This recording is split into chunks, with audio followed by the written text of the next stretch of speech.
Okay, what's up everybody? Today I want to talk about the bookends of books. Specifically these three that I have right here. The thing is, I feel like sometimes the praise for these books are sometimes just improper, I guess is the right word to use. It's like either they give it the wrong praise or a praise that I feel like is undeserving of the book. And that's what I'm going to talk about in this video. The first book that I want to talk about is Oliver Twist. The thing that really bothers me in this like back cover or whatever is it says this: one of Dickens' most popular novels. Well, that part's okay. Oliver Twist is the story of a young orphan who dares to say, "Please, sir, I want some more." Okay, so I know that doesn't seem like much of a problem, as most people probably know if you read that book. You know that, yeah, that is the iconic line. He asked for more, whatever. I don't know what they're eating or whatever, it doesn't matter. But he asks for more. And in this example, or in this text or whatever, it says that he dares to do it. That's not actually really what's going on in that scene. What this kind of text suggests is that he's such an active role. Like, he went out of his way. He's like, oh, I know this is maybe not the correct thing to do, but it's like the right thing to do, right? And you know, yeah, he had that like courage to do it otherwise, right? No, what actually happens in that scene specifically is he's kind of like, it's like there's a bunch of different people who are being selected by the process of like who should ask for more, and then he unluckily, you know, is chosen. Which doesn't seem like a big thing, but when it comes to narrative, one of the most important things that you could do for your story is make your protagonist active. In this instance, he is being a passive protagonist, and that's just isn't good writing. Like, it's just like, you know, we could argue about what is good and what is bad, but it just seems to be the case where it's like, if they are active and trying to fix their own problems, that's much more alluring and much more powerful of a narrative. But really, I feel like this text doesn't suggest that at all. And I feel like in this praise that's happening at the end of this book, or the bookend or whatever, it wants to make it seem as if Oliver Twist is this active protagonist. Really, not just in this scene, but in other scenes, he's not. For instance, in a good portion, like, it happens for a few chapters where he's literally unconscious and the story goes on without him. Like, it just isn't his story, you know? So I don't like the suggestion that he is that active, because really most of the good things that he does are because he says no to something. Like, it's just weird. I don't feel like that suggestion of his active character even is warranted, to be honest. Other than that, though, I really do like that book. But why do you have to write that? And the back end of this book, The Fall by Albert Camus, says something that really bothers me. And I'm like, come on, it just isn't true.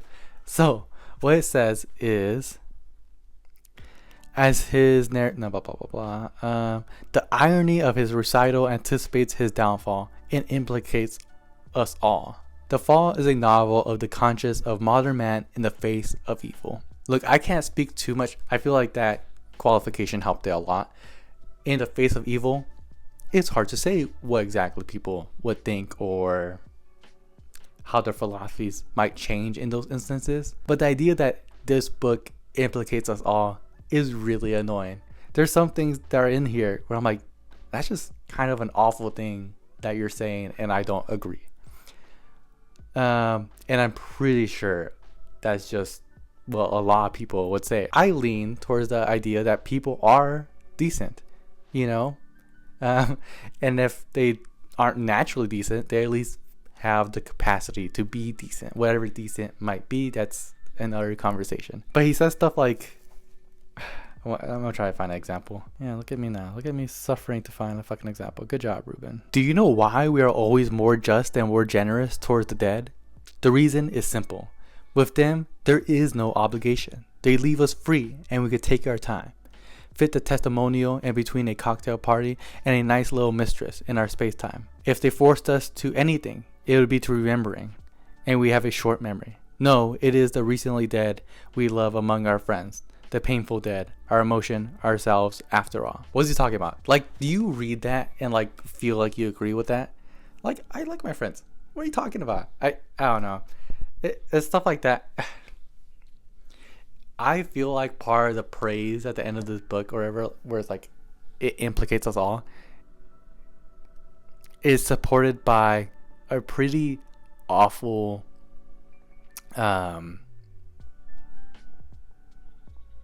cultural logic, and that is whatever we say that is disgusting or mean spirited, that is the true side of us.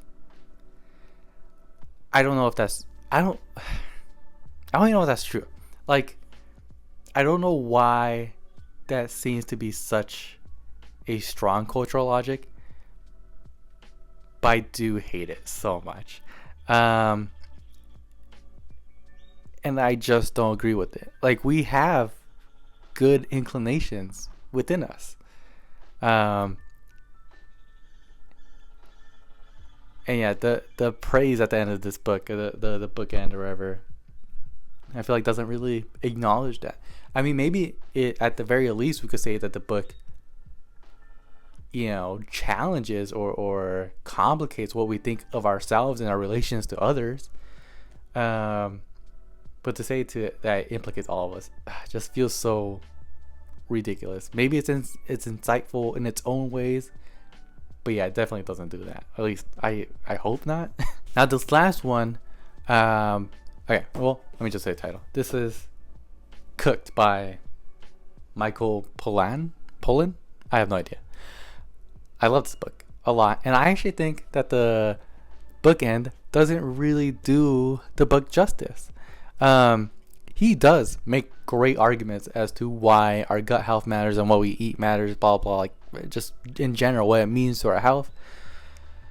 But I think one of the more interesting things about this book is that it really creates a passion for cooking. Look, I suck at cooking. I can make really good eggs, but that's kind of it. Like, I don't go on my way to make new recipes. I don't like I can't figure this stuff out. I will overcook chicken all the time because I'm worried of salmonella. You know what I mean? I'm not good at it. But after reading this book, I feel like my interest is definitely higher than it used to be. And that's because he didn't just make the argument. I feel like he shared the experience of what cooking is like.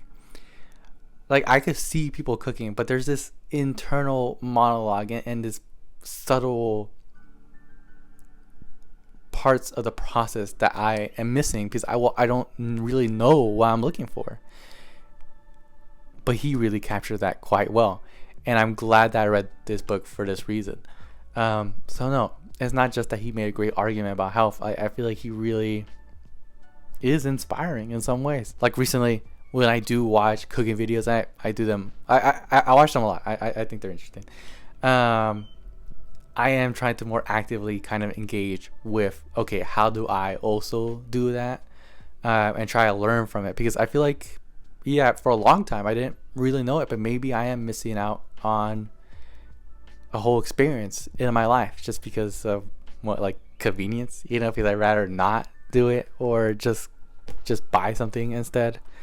But yeah, that type of inclination or that type of way of seeing things, of seeing cooking, I don't think I would have really started if I didn't read this book. Well, that's all I have to talk about for today. Are there any bookends that actually frustrate you in some way? I'd be really interested in your opinions. It seems like such a small thing, but it happens here and there enough that I could at least make one video on it. I am thinking of trying to do this again for other books, just because, yeah, the praise at the bookends doesn't always capture, at least what I liked, or sometimes it's just kind of misleading.